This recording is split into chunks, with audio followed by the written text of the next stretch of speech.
Well, he was the head picket boss in the Pioneer Gold Mine strike in 1937, 38. I can't quite remember because I was pretty young. But he came home to Merritt, or through Merritt, because that's where we lived, and they were going to go to Princeton and Copper Mountain and Headley on a fundraising tour to see if they could get some money for all the guys that were on strike, eh? And the police, when they got into town, they tapped them on the shoulder and said, "You got an hour to leave town, or you're going to be arrested." Holy cow. That's the way it was in the 30s, eh? When you're organized, trying to get organized.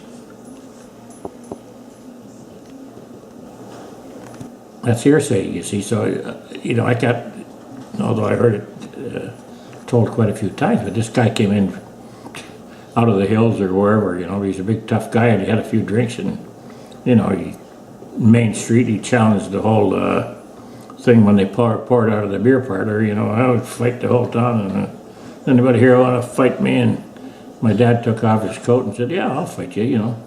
So he got up and whang, knocked him down. He always remember, he said, this little old Englishman said, "Oh, sir, here's a man.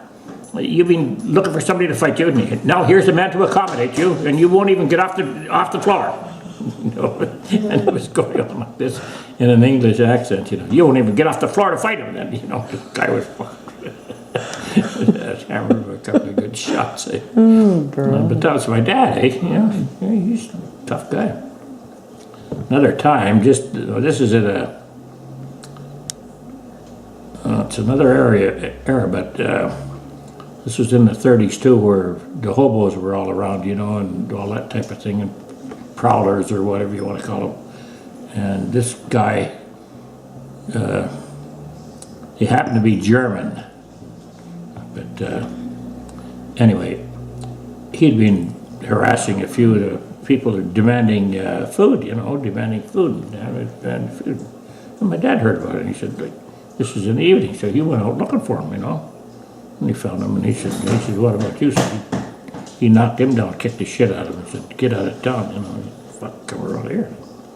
That was my dad. Oh, Christ.